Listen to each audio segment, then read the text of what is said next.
Alright, bilang panimula, siyempre, balikan muna natin ng ilan sa mga magagandang proyekto at ginawa ni Tatay Digong. Ito ang itsura ng mga pantalan noon sa Bohol. Simple, makaluma at kulang-kulang sa mga kagamitan.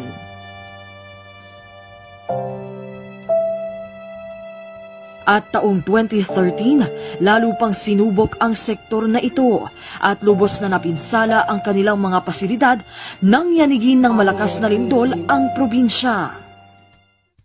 Sa ilalim ng Build program, naglunsad ang Administrasyong Duterte ng 900 million pesos seaport development projects sa Bohol.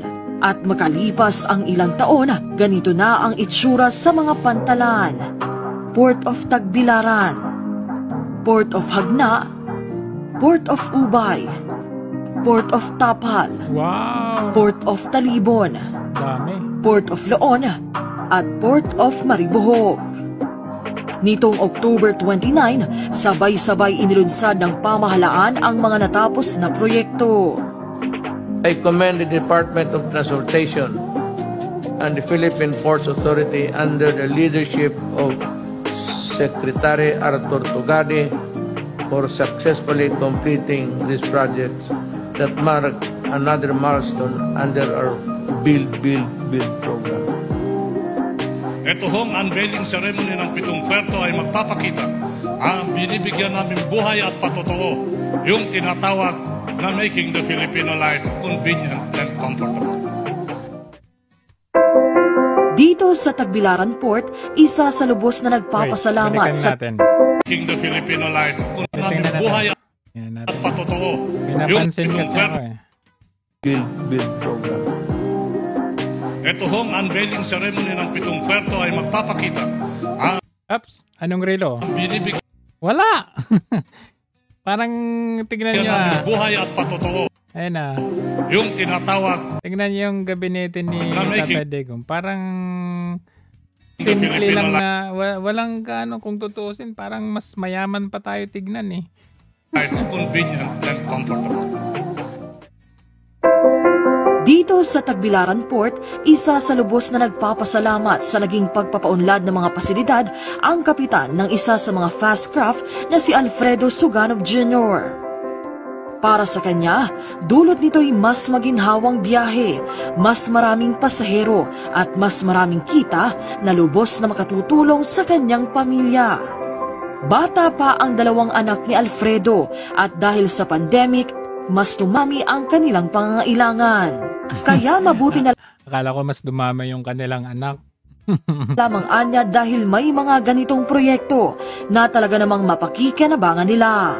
Mahirap magdaki kapag masira yung pantalan. Matagal kami makapagdak. Sa ngayon, ang ganda ng pier natin ngayon kasi bago.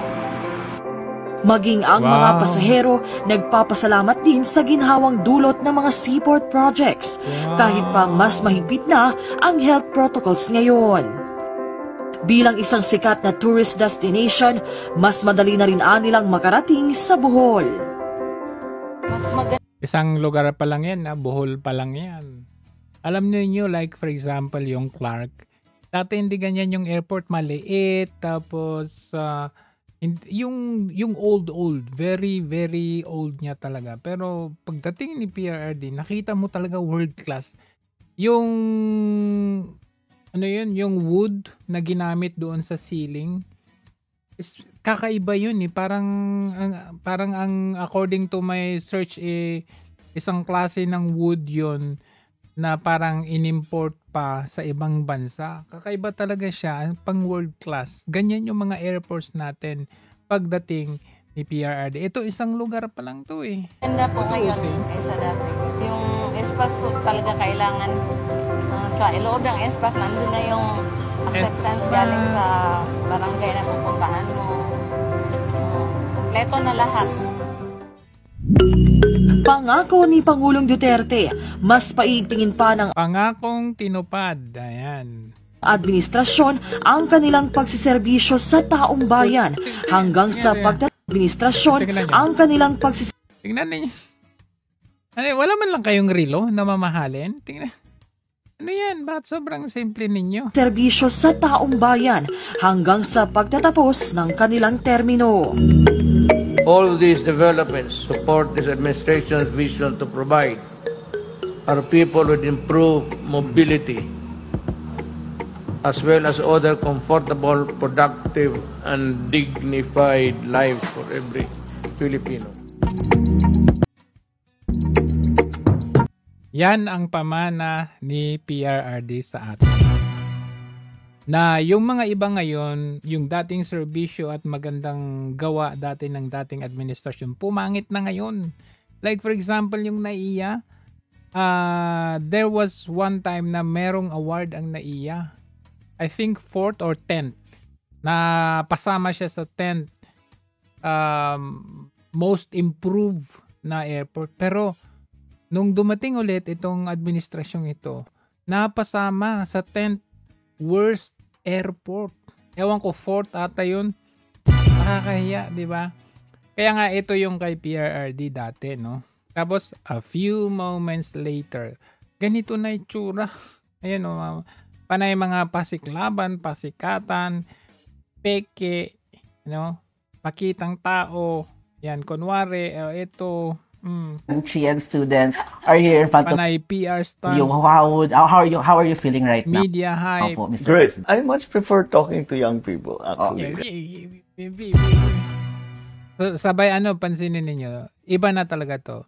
Sino yung nagsabi? Si Attorney Ruben Aguanzo natin nagsabi na hindi ito tatagal eh. Yung manifestations nung pagiging addict, talagang kitang-kita na sa kanya eh. Yung mga signs ba? Yung parang may dinudukot na plema sa loob na sa ilalim ni parang gusto niyang dukutin at ilabas. Pakinggan ninyo. Because I always, of course, there are people in your life na talagang kailangan pinapakinggan mo. But, with the way things are moving, na talking to Narinig niya yan? Things are moving. Tapos dukot. Yeah. pakinggan mo. But, with the way things are moving, na What is that for? May plema ka ba? May ubo ka ba? Wala, di ba? So, yan po, sign yan ng isang, yung lumalala. to young people is there's always something new. There's always something, but there is always something new. But they are the people who tell us what's going on. This is what's happening. They'll take away. Matagal na nag-paradigm shift ito. You have to think in another way. So, I like it. I enjoy it. Since we are all Gen Z po. Ito ang question nung isa. Talagang unang question pa lang pinaringgan na siya eh. Ano po ba yung klase ng buhay? If you're part of the our generation or Gen Zs, how do you think or how do you see yourself po as a Gen Z? More on po ba nag-aaral or party? Ano po? Oy, grabe ka ulitin mo nga. Grabe ba, party pa. Ano party? Ulitin natin na. More on po ba nag-aaral or party? Ano po ba yung kind of life you would like to have as Gen Z? I was already a geek before Grabe ka. the word geek was invented. I was one of those people who just I don't know. Wala ka na bang ibang tanongin na nag-aaral? Party? Unang-una yung sinabi mong nag-aaral. Hindi nag-aaral yan. Tamad yan. Drop out ngayon eh. Yung party, tumpak ka doon. Doon sa two choices na yun. Yun siya. Pick up all this information. Pick up all of it. I would be so happy because the level of information that's available to everyone now, not necessarily a good thing, but the level of it, the volume of information that's available now. My God, it's so interesting. You can look up anything. I wish I had chat Kaya hindi ka chat GPT? Ano sabi mo? GPT when I was kasi ngayon hindi ka na makapagsinungaling, hindi ka na makapag-imbento. Madali na naming malaman kung yung mga sinasabi mo ay legit o hindi. Di ba? Sabi mo kasi, siyempre, nung unang panahon, pag may sinabi kayo, there's no way for us to know unless we are there. Like, for example, nung sinabi mo na ikaw ay nag-graduate sa, sa Oxford ba yun? O sa Wharton or kung saan-saan. Tapos, malaman-laman namin na certification lang pala. Ay.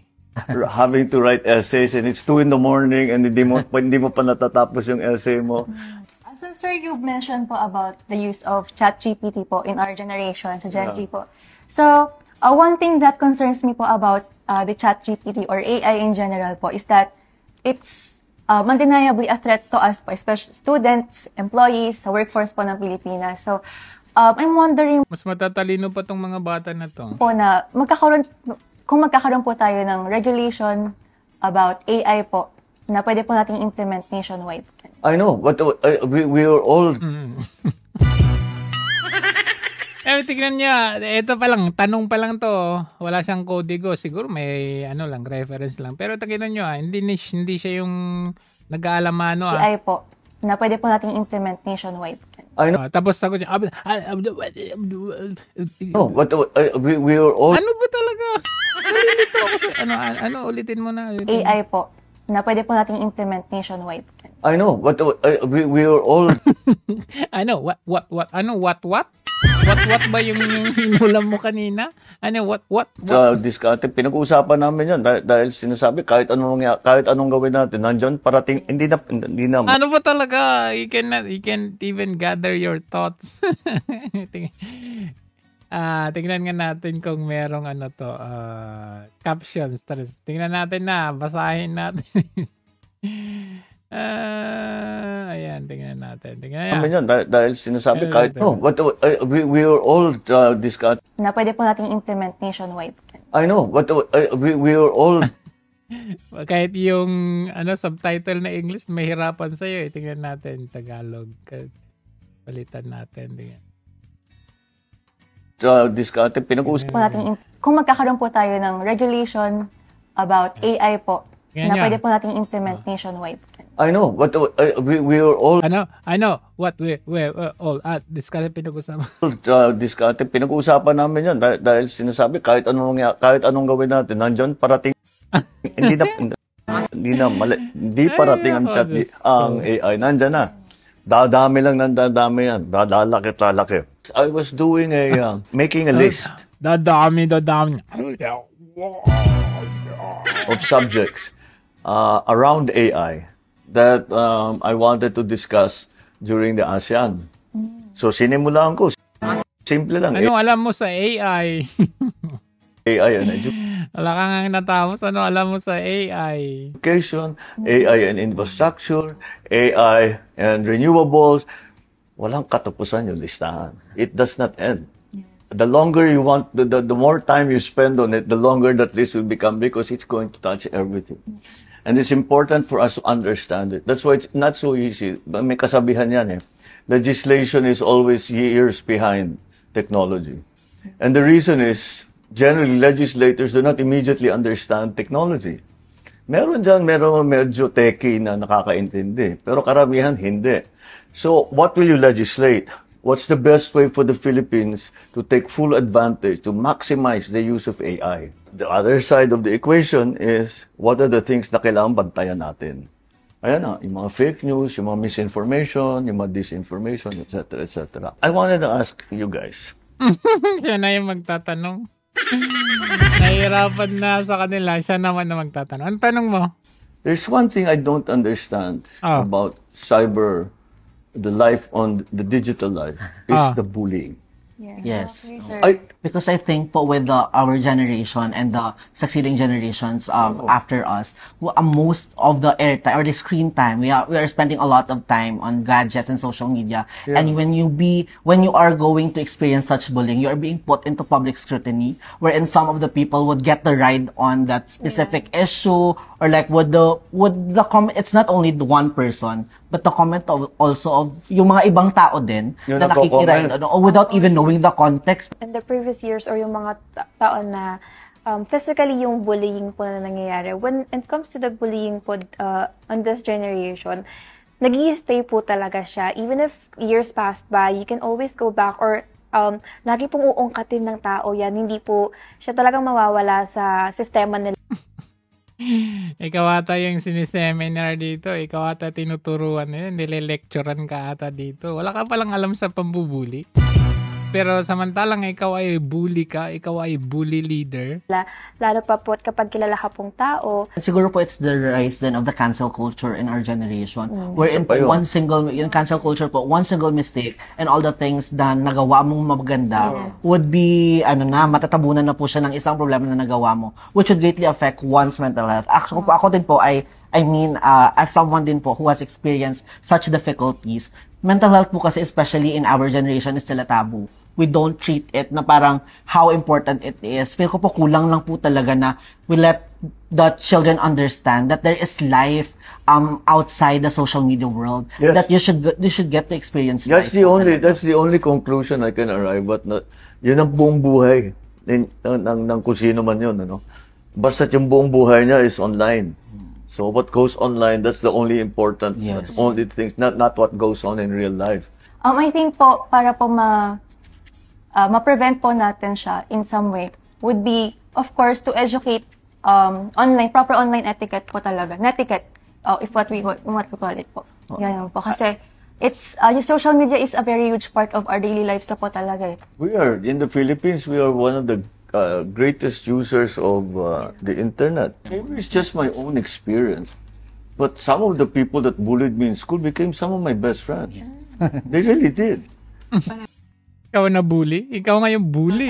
Di ba? Wala nung bata ka, ikaw naging yung bully. Kaibigan mo Okay naman talaga Yun lang, siguro, nakita ka, gusto ko lang buwisitin, di ba? Di ba? May natutunan ba kayo? Eto na naman. Kailan ka ba alis sa buhay namin? Araw po sa inyo. Ito President's report daw. Pagtingin natin, ito yung report. Lahat. Mga kababayan ko. Kababayan naglabas ko. na ang Court of Appeals ng freeze order laban sa mga bank account, ari-arian. Bakit may freeze yung account ni Martin Romualdez? Sasakyang panghimpapawid na may kaugnayan sa mga anomalyang flood control project na iniimbestigahan ngayon ng gobyerno. Sakop ng freeze order ang mga account at ari-arian ng Silver Wolves Construction Corporation at Skyyard Aviation Corporation. Pati na rin ang mga personal account at asset ng mga individual na nasangkot sa investigasyon. Kabilang ay si Congressman Eric Yap at ito na yung sinasabi ko sa inyo.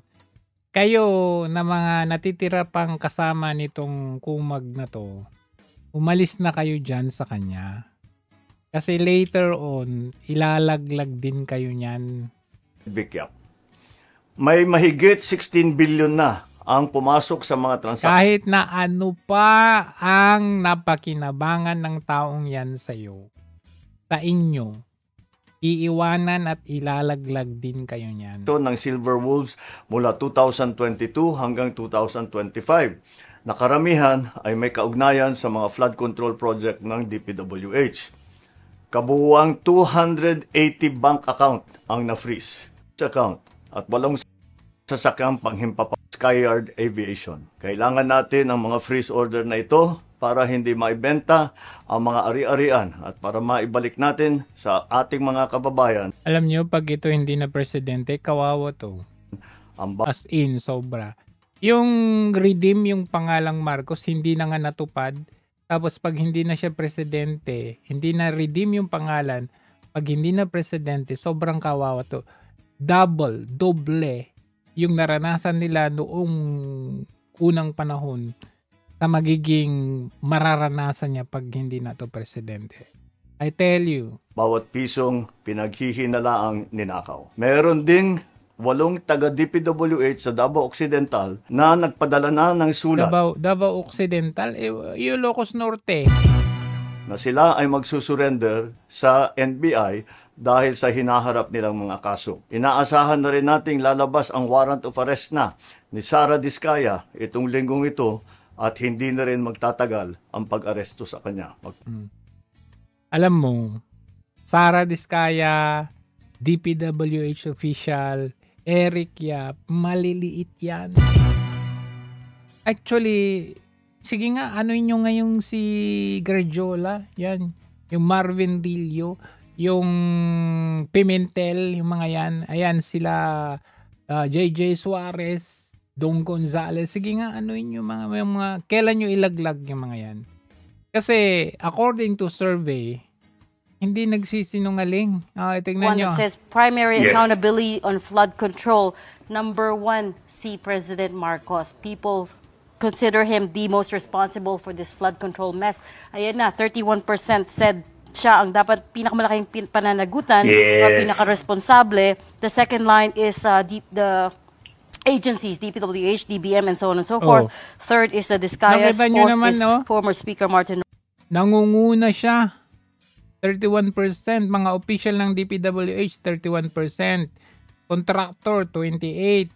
House Speaker, ano siya, 31%. O pang-3. Pang-4 o pang-5 si Zaldico.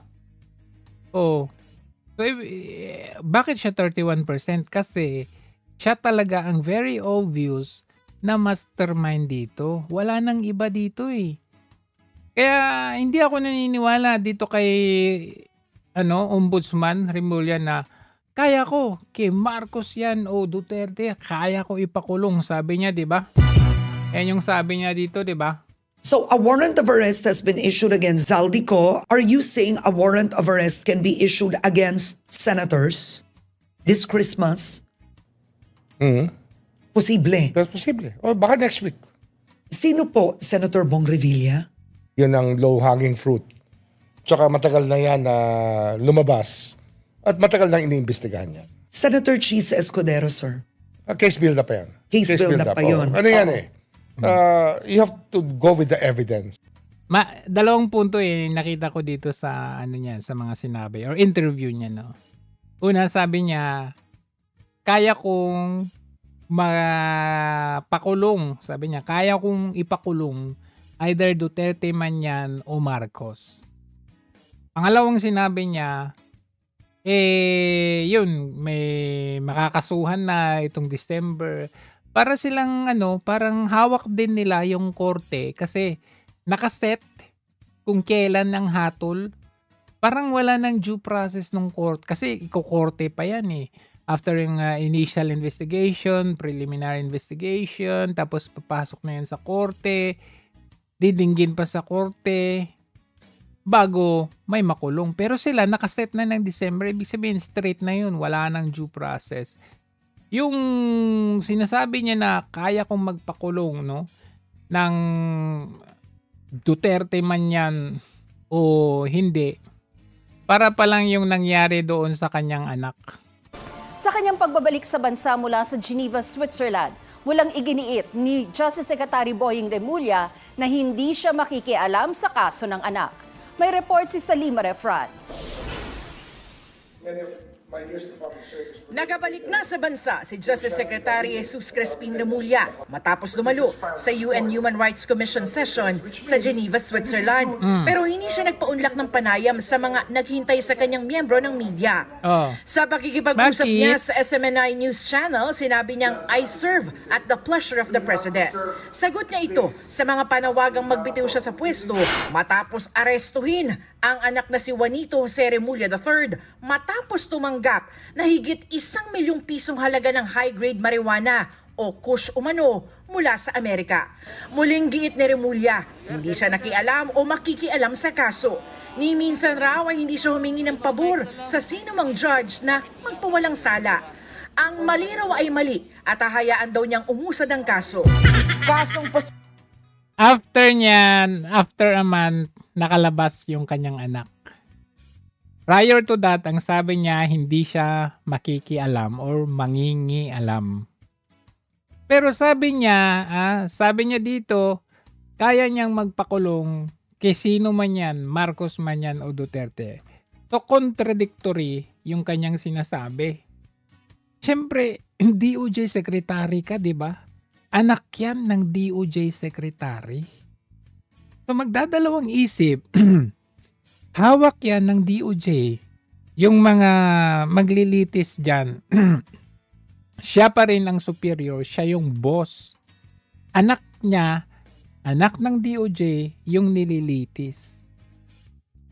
And true enough, after a month, nakalabas yung anak at sinasabing mahina daw, naputol daw yung chain of evidence, kaya nilabas. So ngayon, yung sinasabi niya ngayon na hindi daw siya nangingialam, yung sinasabi niya ngayon na kaya niyang magpakulong ng kahit sino, Duterte man o Marcos, is a confirmation na nangialam siya nung time na nahuli yung anak niya. Kasi bilang ombudsman, kaya niyang ipakulong kahit sino. But of course, between Duterte and Marcos, sinong boss niya? Dito tayo sa yung kung sino yung mas mataas, 'di ba? So, kahit ombudsman siya, kung between the two ang pipiliin niya, kung sino yung boss niya, 'di ba, ang nag-appoint sa kanya, si Marcos, o di si Marcos ang pipiliin, si Duterte ang ipakukulong niya diyan. But my point there is, kinonfirm niya na kaya niya palang magpakulong, kinonfirm niya na nangialam siya nung panahon na nahuli ang anak niya. And another one is yung sinasabi niya na makukulong daw si former Senator Bong Revilla. Tingnan ninyo. Nakita ninyo, biglang naipasok yung mga former senators, yung mga former administration, former projects way back before yung previous administration. Yung pinag-usapan natin dito is yung 2022, 2023, 24, 25 na flood control projects, and of course, during that may election ng 22 at may election ng 25. Pero ang inilalagay nila sa kaso ay yung mga previous. Tingnan natin ito. Not to mention Bong Revilla, 'di ba? Magkaalyado yan sila. Pero ano na ngayon, inilalaglag. Ang tanong, bakit kaya? Taga saan ba itong si Bong Revilla? May bagong whistleblower. Isang dating tauhan daw ni former Senator Bong Revilla ang lumapit sa Bilyonaryo News Channel para idiin ang pagkakasangkot ng kanyang dating boss sa flood control corruption scandal. Ang detalye sa unang bahagi ng exclusive agenda report ni lang sa VIP car namin, pero alam namin pera yun. Hindi kami pwedeng magbukas noon. Pag dinadalan siya ng kontraktor, pag dinadalan siya ng pera ni Yusek Bernardo. Parang tunog missing sa bungeros to Pinatotohanan ng dating tauhan ni former Senator Bong Revilla ang kaugnayan nito kay dating DPWH Undersecretary Roberto Bernardo. Lumapit si alias J sa Bilyonaryo News Channel para isiwalat ang mga kaalaman niya tungkol sa dating senador. Si Bernardo ang nagdetalye ng di umano'y pagtanggap ni Revilla ng kickback sa humigit kumulang 1.5 billion worth of projects in total. Siya ay ninong sa isa sa mga anak ni Revilla, habang ninong din ng dating senador sa dalawang mga anak ni Bernardo. Isa sa mga encounter umano ni alias J kay Bernardo ay sa Manila Yacht Club. Mayroon event sa Manila Yacht Club. Sumakay kami sa yate, nandoon si Yusek Bernardo with I don't know, ma'am. Alam ko is contractor or may-ari ng yate. May mga listahan ding hawak si alias J ng di umano'y mga proyekto ng senador noong 2020 na para raw sa mga kakilala nitong politiko. Sa kanya yan, mga priority project niyan. May mayor, may congressman, may governor. Hanggang nakarating siya sa Mindanao. Aabutan daw ni Revilla. Hindi, ito talagang very politically motivated na ito. Masyado nang halata kasi ito, parang, alam mo yun, papapansin ninyo na meron na lang silang bastang kinukuhang biglang nagsasalita and then they take it as gospel truth. Pero, merong mas legit na lumalabas kagaya nitong si Guteza. Anong ginawa nila? Pinagsisira nila yung kanyang reputation or credibility. Kasi, ang tinatamaan yung boss nila. Pero ito, ang tinatamaan yung gusto nilang pabagsakin. Sino ba yan? Si Bong Revilla? Abay, kompetensya nila to sa Cavite. Hindi ho ba? Kompetensya nila ito sa Cavite. Kaya, all those, Joel Villanueva, Chis Escudero, those people, hindi siya nagkataon lang or hindi siya yung lehitimo na, kasi kung talaga sila, di lahat na makakasuhan sila. Tumanggap din naman si Marcos Jr., di ba? Kung nakita ninyo yung show ni Peanut Gallery, na tumanggap din naman Rodolfo Hilot na isang may-ari ng kontraktor na nakakuha ng proyekto na pinangalanan ni Marcos Jr. sa mga 15 contractors. So bakit hindi rin kasuhan si Marcos Jr.? Tumanggap din naman.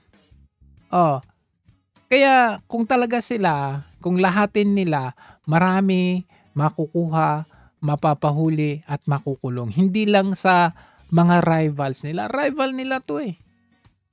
Yung mga nangyayari ngayon na arrest, mga kaso-kaso, hindi yan nagkataon or hindi yan yung parang hindi lehitimo kasi na may kaso, hindi.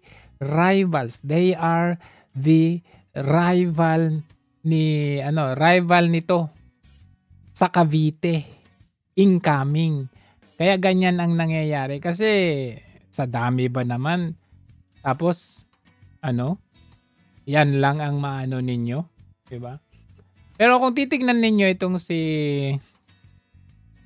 jobless dati at undergraduate dati. Hindi pala dati, undergraduate.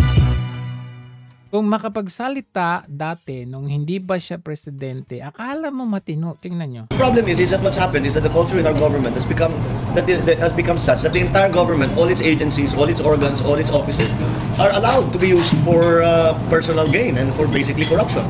How many high-profile investigations have we seen in the Senate?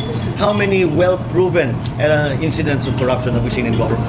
None of them have been punished. It's a culture in government that corruption is okay.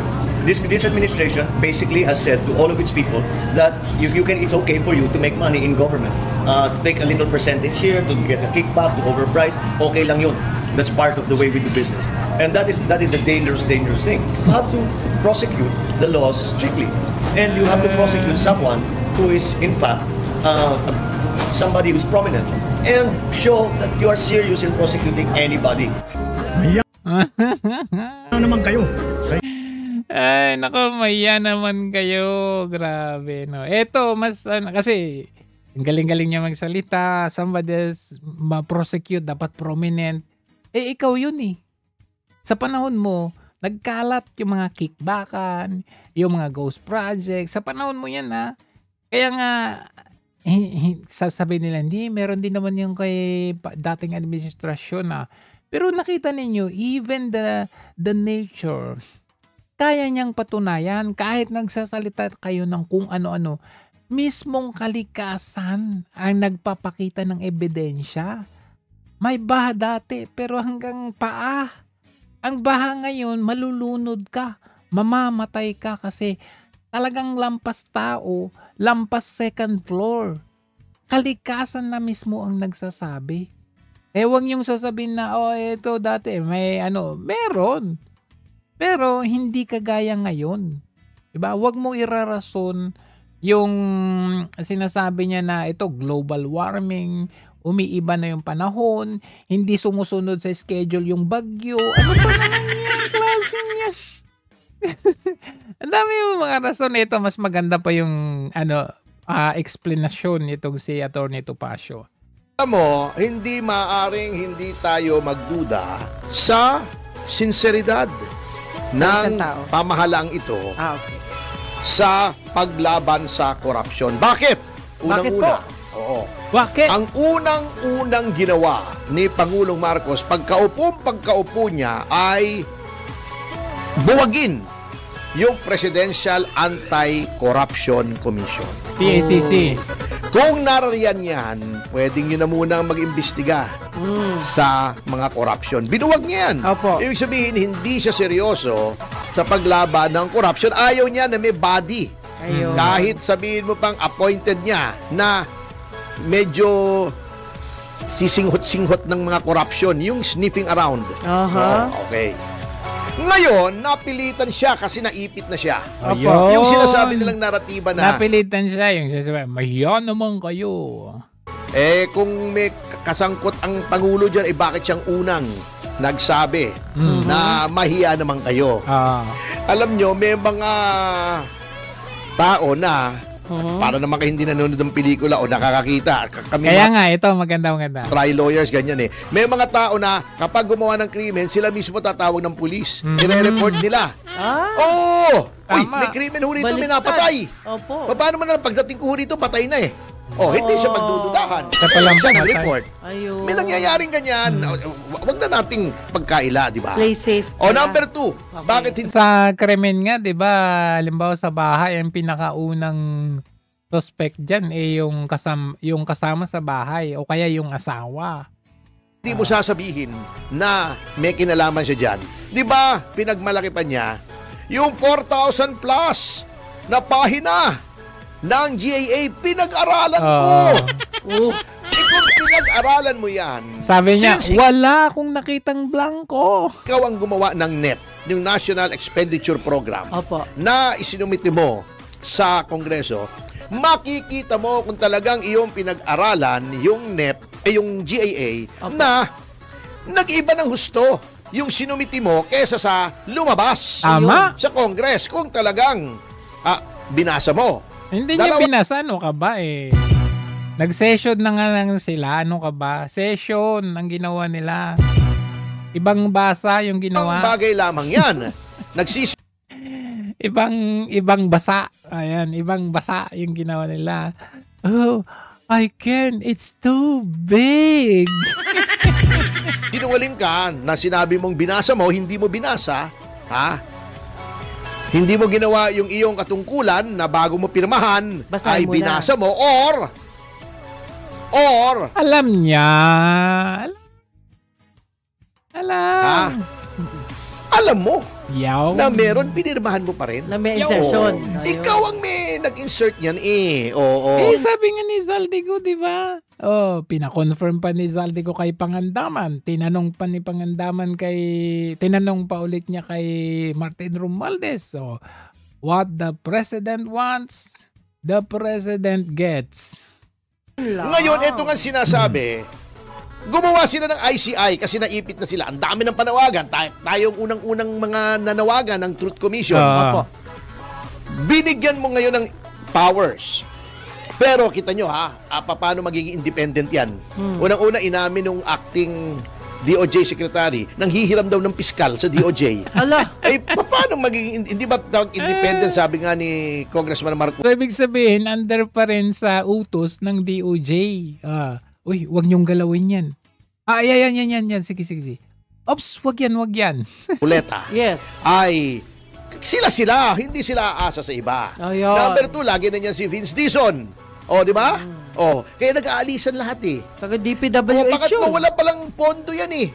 Abunado yung mga tao bago parang kukumahog sila magkaroon ng pondo. Ito pa nga eh.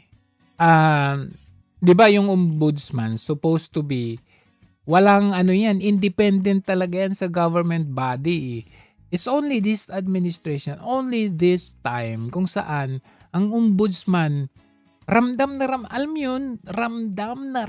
mo na magkakaparehas, wala nang independent, ramdam mo na magkakatropa talaga sila.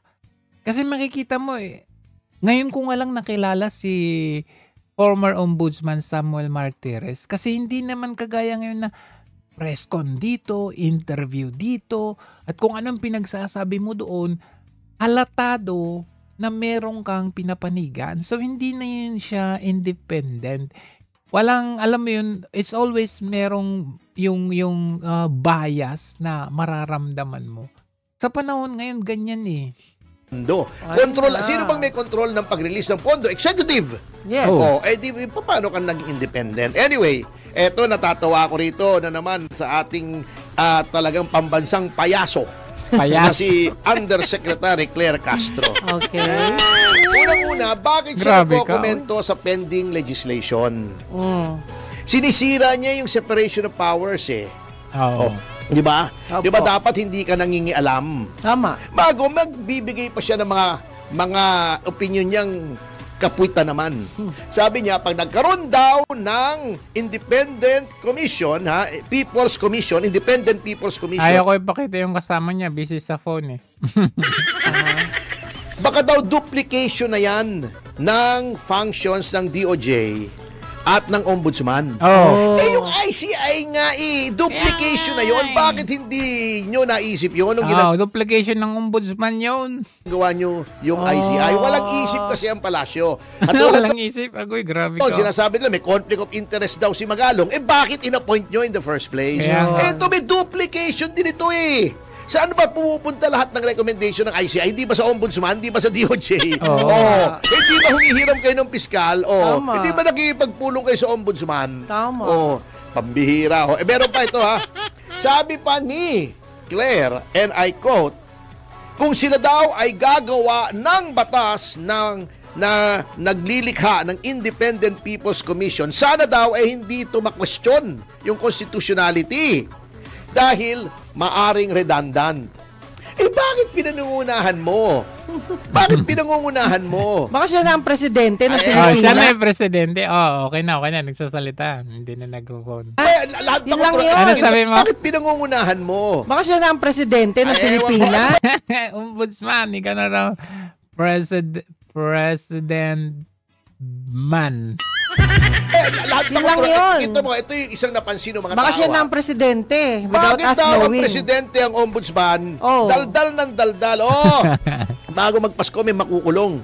Hindi naman kayo nagpapakulong eh. Ang tao ay dadakpin para makulong kung merong warrant of arrest. Sinong nag-i-issue ng warrant of arrest? Ang hukuman. Kayo, ang papel lang ng ombudsman ay mag-file ng information sa korte. Yan din ang papel ng DOJ o yung mga respective mga city, provincial prosecutors. Ang nagdedetermine kung may probable cause to issue a warrant ay korte. Paano nyo pwedeng sabihin na bago magpasko, kontrolado nyo ba yung korte? Grabe, no? Kung yung i-file nyo, sabihin ng korte, walang kwenta to. Nag-file yung information, sabihin ng korte, mali yung krimen, hindi dapat ito, ganito lang. Diba? Hindi nag-issue ng warrant. Huwag niyong pangunahan ang problema. Diba? Nung nahuli yung anak ni Boying Rimulya, tinatanong, ini-interview, ayaw nilang magsalita kasi sub judice daw. Sub judice rule. Baka makontempt.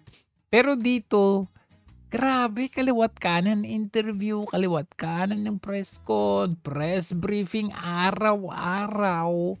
Dito sa administrasyon na to, kung umasta, kontrolado nila lahat eh. At may reason naman sila kasi kontrolado nila ang ombudsman, kontrolado nila ang COMELEC. Huwag na tayong maglokohan pa. Diba? Kitang-kita naman eh. Yun. Grabe. Anyway, some of dito meron tayong update mula kay Attorney Kaufman at meron siyang nabanggit lang dito na medyo that I failed big time. I think that's a bit of an exaggeration. We do our job. We're lawyers. No one has ever been released in this court at any rate for charges of crimes against humanity. If we had managed to release the former president, it would have been a miraculous event. It would have been a great event. And narinig nyo? Okay, isa-isayin natin sabi niya, nobody has been released in this chamber for a crime against humanity. Kung meron man, isa itong himala at miraculous at big event. So, ibig sabihin pala, malabo si Tatay Digong. Sabi niya mismo, galing sa kanyang bibig. Diba? Ulitin natin nga niya. For charges of crimes, no one has an exaggeration. We do our job. We're lawyers. No one. Pero ako naman naniniwala dyan kasi may nakalabas man dati, pero merong nagranta ng interim release. I think 2 o 3 ata yun Pero yung kaso nila administrative, hindi siya crimes against humanity, which is larger scale kasi yung crimes against humanity or war crime. Mas larger yan. So, factual naman yung kanyang sinabi. Has ever been released. We do our job. We're lawyers. No one has ever been released, in this court at any rate, for charges of crimes against humanity. If we had managed to release the former president, it would have been a miraculous event. It would have been a great event. And then the Assembly of State Parties, this wonderful conference that took place last week in The Hague, would have been left without anything to show for the achievements of the court over the last year. So wala daw nakakalabas? In these gross and horrible photographs. Anyway. So yun lang ang ano ko dyan. Which is yun naman yung katotohanan. Kaya pwede pa rin silang mag-reappeal doon sa interim release. Kaya lang, tama din naman ang sinabi ni Attorney Kaufman na no one has ever been released in this court with the crimes against humanity. And that's the truth. Anyway, now ito na yung ating topic. Kasi syempre, binalita ni Attorney Harry Roque na out na daw yung warrant of arrest ni Senator Bato. Naniniwala ang isang accredited lawyer sa International Criminal Court na hindi basta-basta isa sa publiko ng korte kung may arrest warrant na para kay Senador Ronald Bato de la Rosa. Posibleng mas maging maingat din daw ang ICC matapos ang magulong pag-aresto noon kay dating Pangulong Rodrigo Duterte. May unang balita si Tina Facebook post. Sinabi ni dating presidential spokesperson Harry Roque na lumabas na umano ang arrest warrant para kay Senador Bato de la Rosa mula sa International Criminal Court. Pinayuhan din ni Roque si de la Rosa sa naturang post na huwag magpakidnap. Sabay sabing dapat igiit nito ang karapatang maiharap muna sa isang korte sa Pilipinas. Sa huling balita, nasa The Hague si Roque pero wala naman siyang binigay na detalye kung saan niya nakuha ang impormasyon. Wala naman daw natanggap na impormasyon kaugnay sa arrest warrant ang legal counsel ni dating Pangulong Rodrigo Duterte na si Attorney Nicholas Kaufman.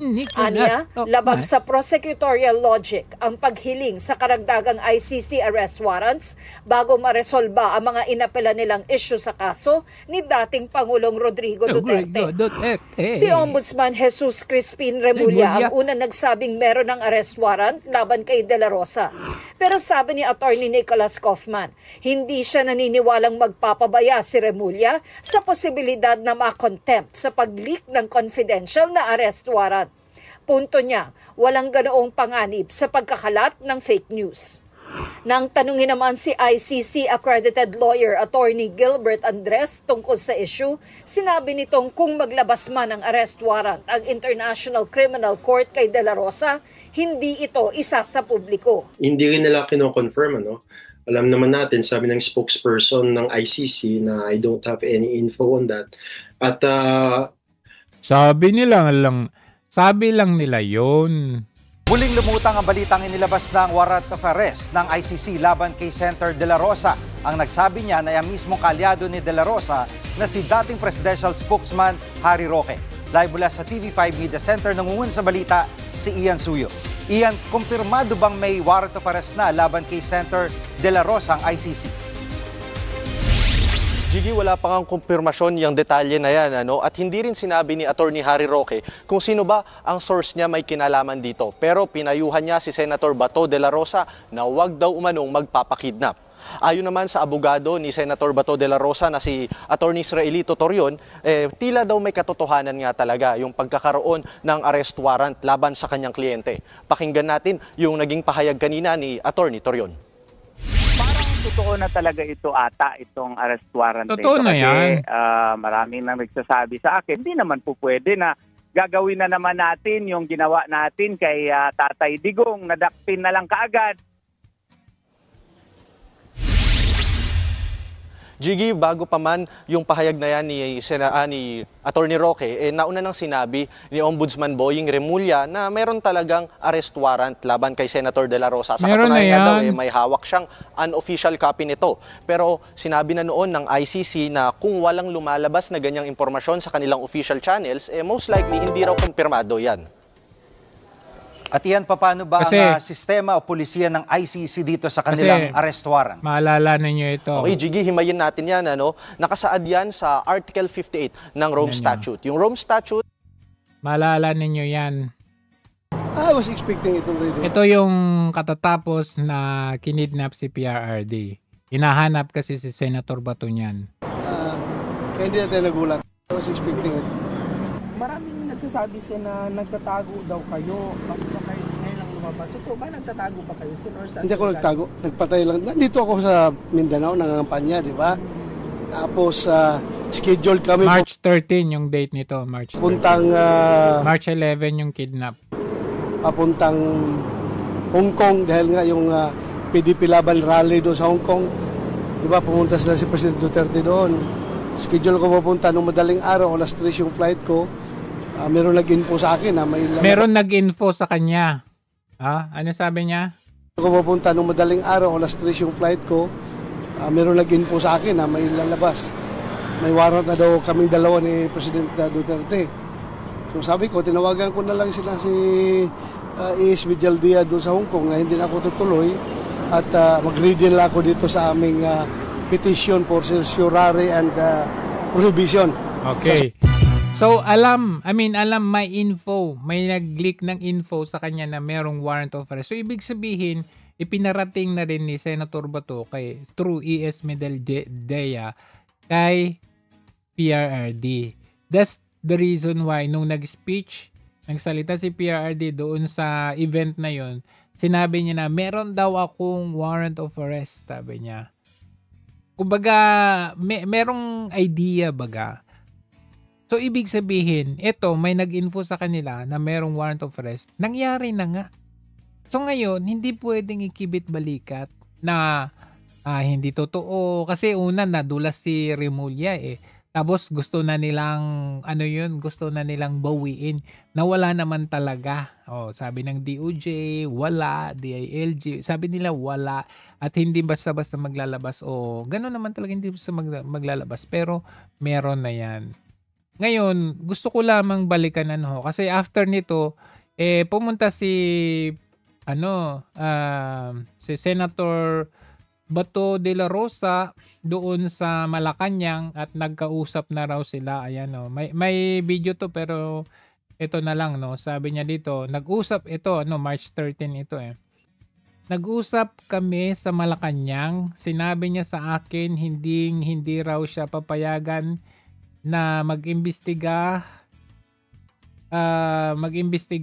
yung ICC dito at hindi siya papayag na makialam ang ICC dito dahil nga after daw sa amin ni Pang Duterte, kung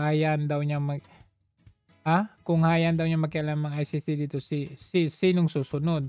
Baka siya na naman daw gisunod. Kaya sabi niya, huwag mag-alala Bato, hindi yon mangyayari. Pero nangyari na nga.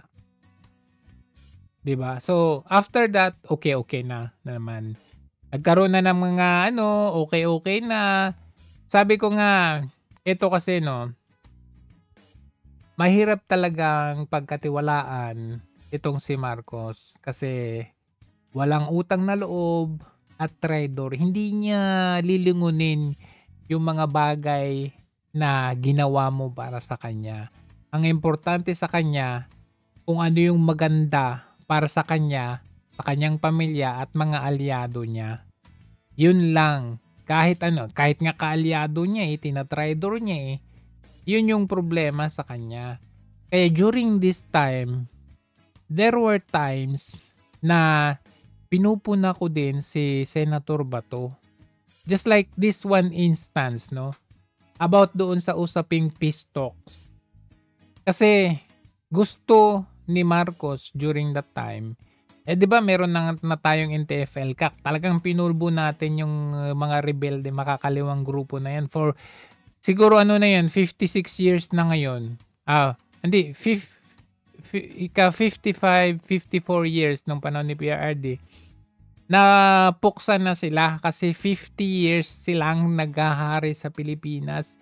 Pero nung dumating si PRRD, nung unang taon, pinagbigyan niya, pero tuloy pa rin sila sa pinaggagawa nilang terrorism eh. So, nagalit na si PRRD. So, naglunsad siya ng NTF-ELCAC hanggang sa napulbo sila. Wala nang peace talks. Pagdating ni Marcos Jr., gusto niyang i-resume yung peace talks. Inagsalita si VP Sara. Siyempre umalma. Hindi siya boto doon kasi meron na nga tayong NTF-ELCAC. May programa ang gobyerno para sila at tuluyan na nga silang napabagsak eh. Tapos peace talks. Ito tinanong kasi si Senator De La Rosa during this time. Hindi niya binakapan yung pag-alma ni VP Sara. Tingnan niyo.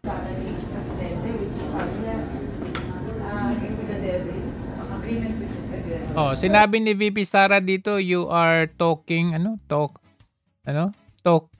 talking or eating with the devil. Oh, ano sagot ni Bato?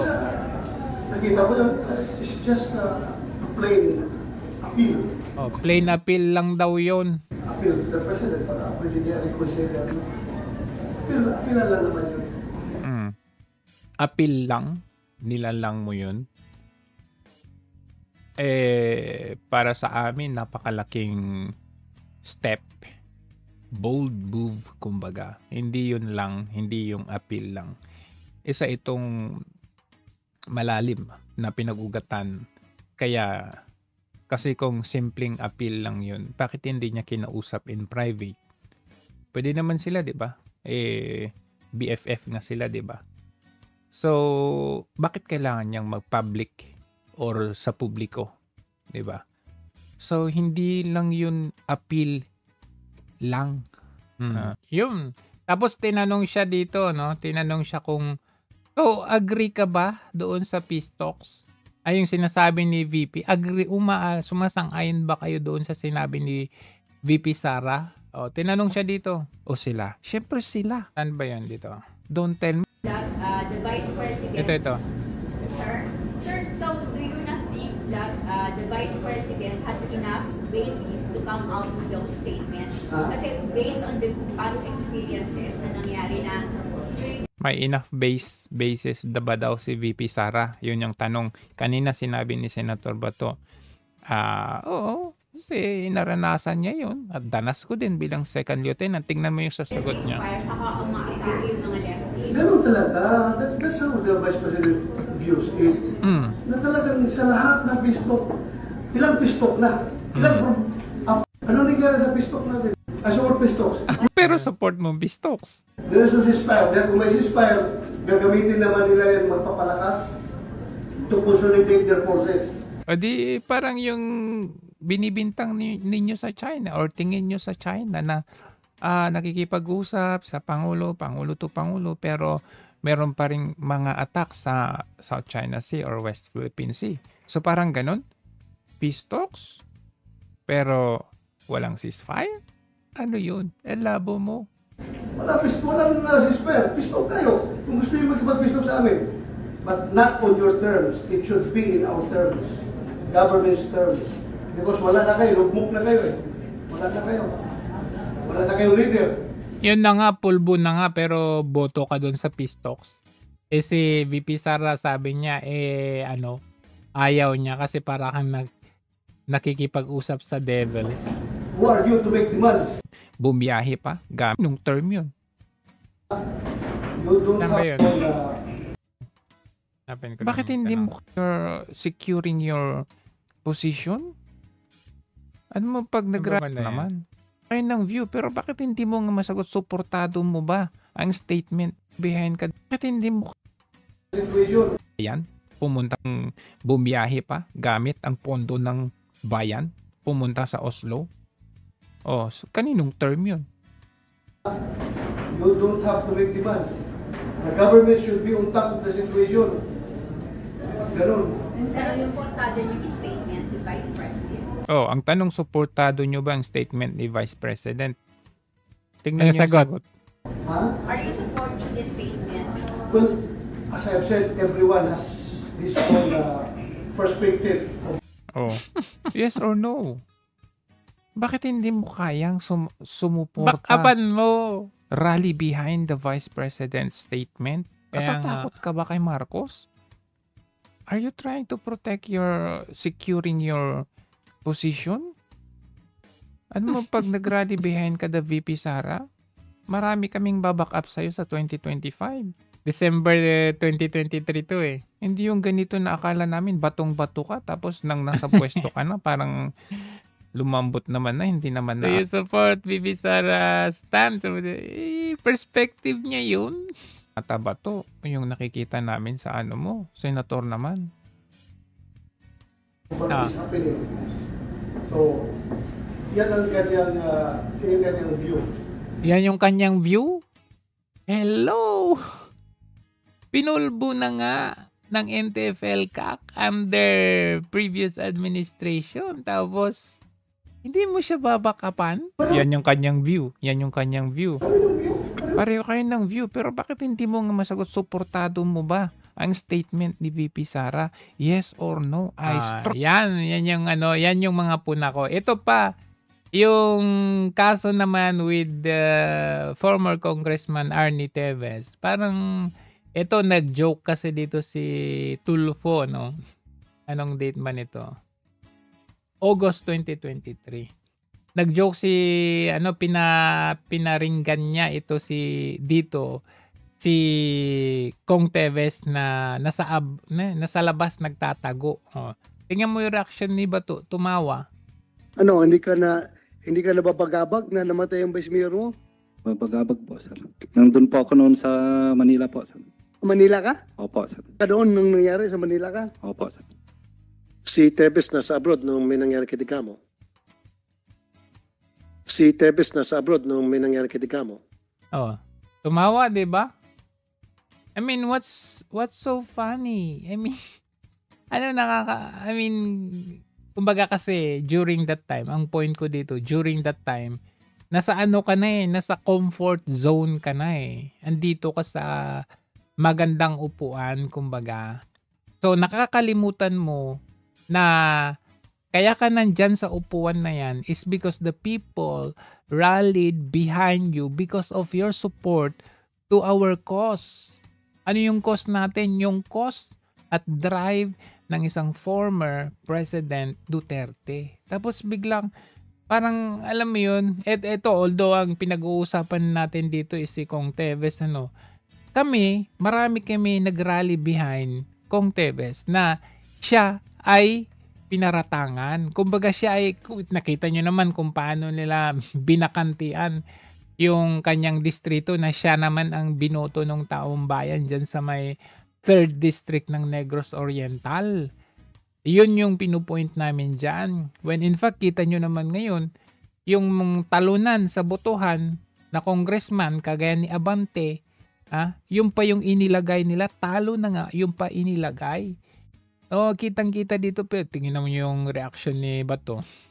Wala akong sinasabi, ba't kayo tumatawa? I'm just saying what I need to say. Your Honor? Diba? Hindi lang yan.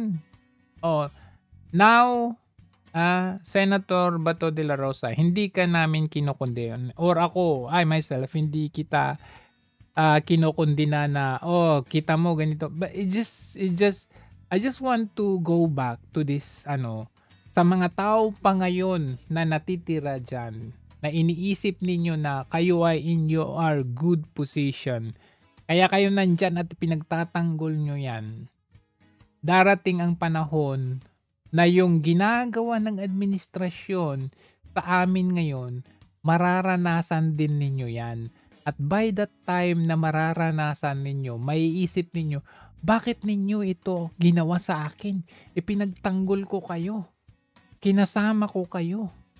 Just like for example nyo na lang, the person behind the kidnapping of PRRD, the person behind of the arrest of Pastor Apollo Kibuloy, hanging, jobless ngayon. Andun siya, nakaano lang siya, nag-aantay kung ano ang iano ng presidente. Doon pa lang makikita ninyo, dati gamit na gamit siya. Alam nyo, pagdating yan, nang hindi ka na presidente, pagdating ng panahon niyang si Tory na yan, may kalalagyan talaga yung mga yan. Lahat kayo na nag-group effort, di ba? So, ano implication nito?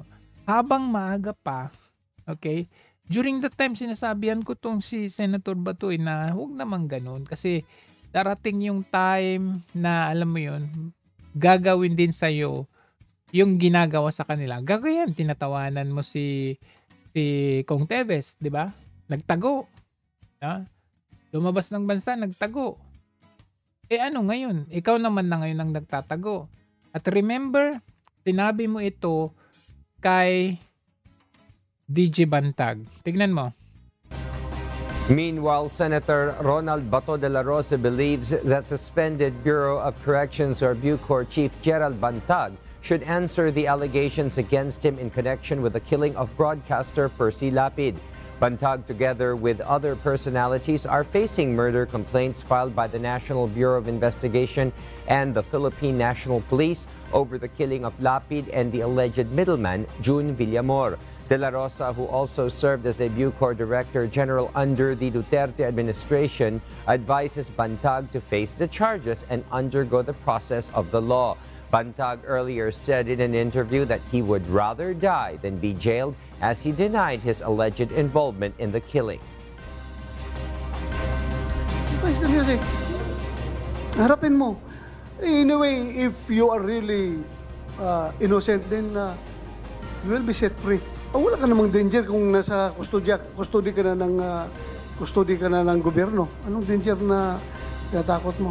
Kung pagbigyan natin si Senator De Lima na hiwalay doon sa ibang mga kulungan, pwede rin naman i-afford dyan sa kanya.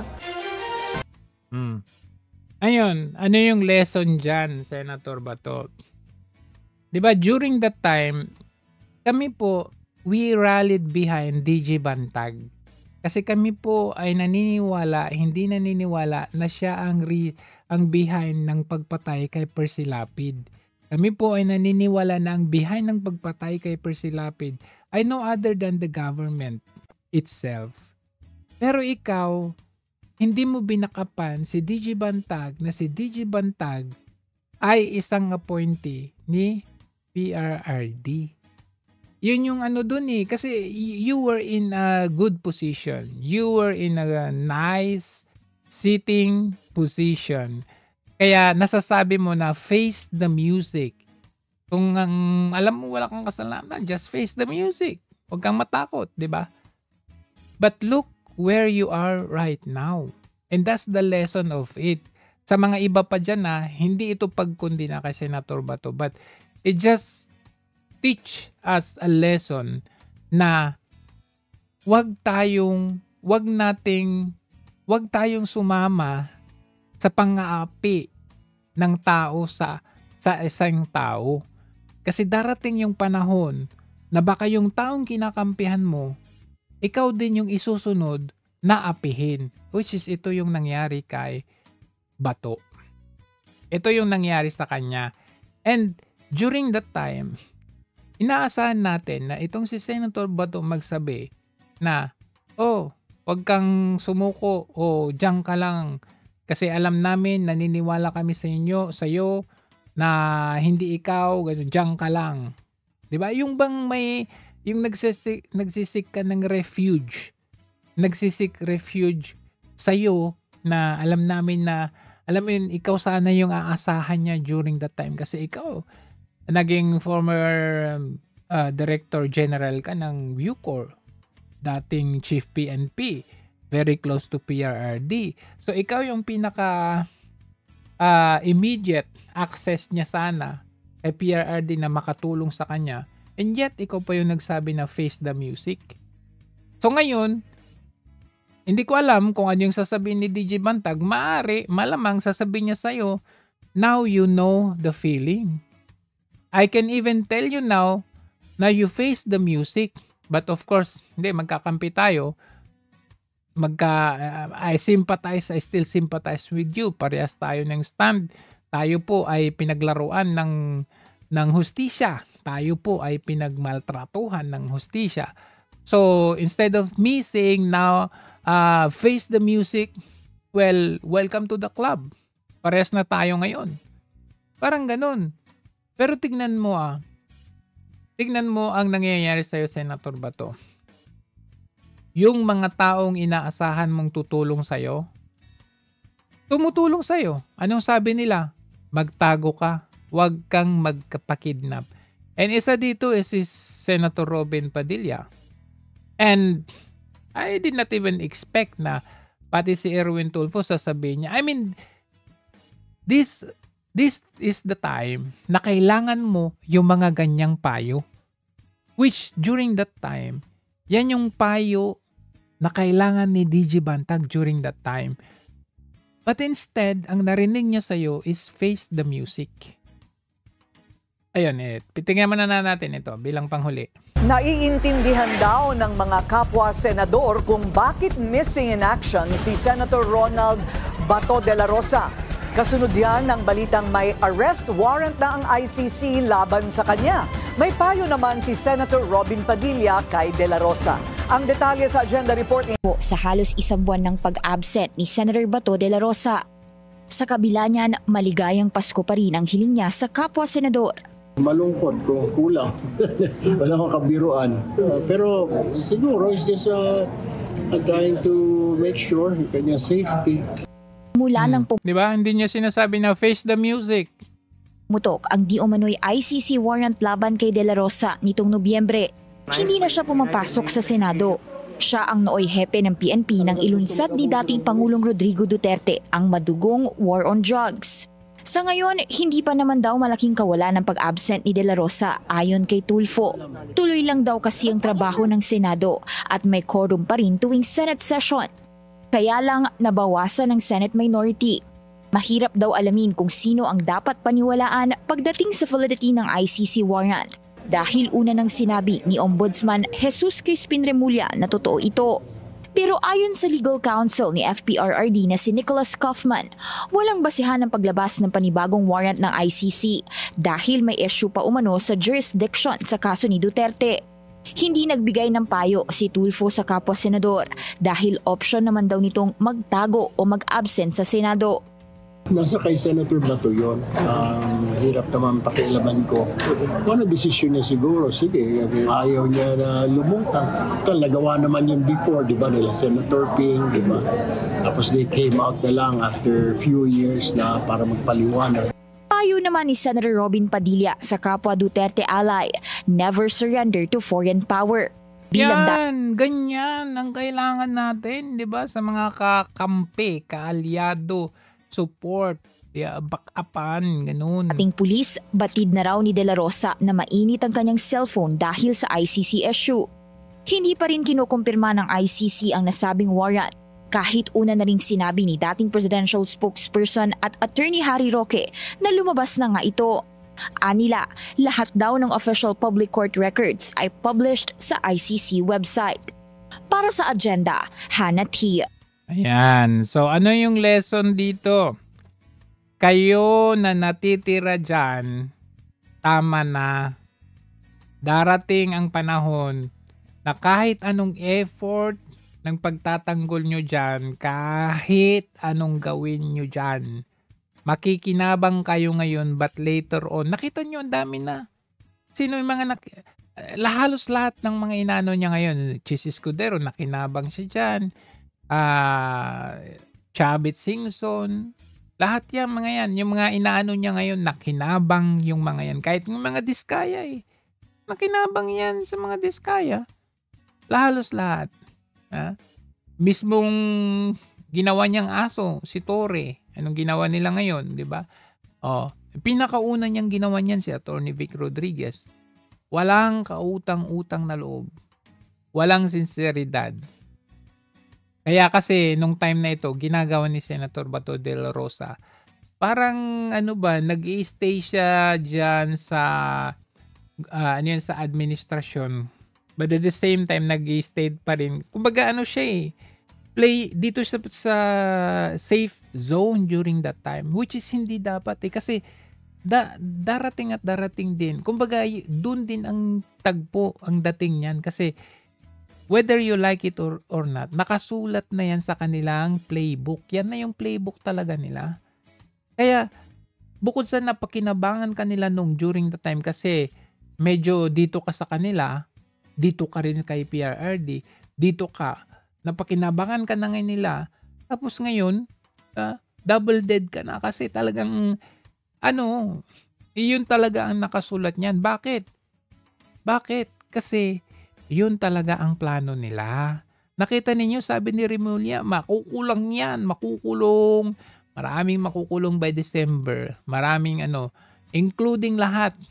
Chis Escudero, Joel Villanueva. By that time, kulang-kulang na ang Duterte Black Senators natin. And then, because of that, may impeach si VP Sara kasi kulang siya ng backup eh. Talagang nakasulat na yan sa kanilang plano. Wala nang ibang mangyayari magagawin dyan. Wala nang patutungo ang iba. Kaya sabi ko, kayo na talagang himod puwet, tignan nyo naman na ekonomiya natin. Nasaan na tayo? Hindi nyo ba nakikita? O kung hindi ba ninyo nararamdaman? Busog na busog ba kayo o gutom na gutom? Ano ba? Ramdam na ramdam natin. Even the foreign direct investors nagsisipig alisan at bawas na bawas. Our tourism na sobrang baba ang tourism industry natin. Peso natin nagkataasan, GDP natin bumaba, inflation rate tumaas. Kumbaga, hello. Come on. Di ba ninyo nakikita yan? Kita mo? Ngayon, hindi ka namin kinukondenda, Senator Bato. We are with you. We are rallying behind you. Kasi kami, during that time na nung ikaw ay nag-aano sa kanila, we are rallying behind those people given injustice. Kami po ay kumakampi sa kanila. So ngayon, kasama ka na doon. Kakampi ka namin. It's just that it taught you a lesson. Very, kumbaga, to the max talaga na naisip mo ngayon, nandito na ako sa sitwasyon kung saan inaano ko dati. Diba? I mean, kung siguro nagsasalita si DJ Bandag, baka sabihin niya sa'yo, face the music. But, siguro hindi naman, but kasi syempre magkakampi pa rin naman tayo. But yun nga, may lesson na itinuro sa atin ngayon. Kaya tigilan na ninyo yan. Tigilan ninyo yung himod puwet dyan.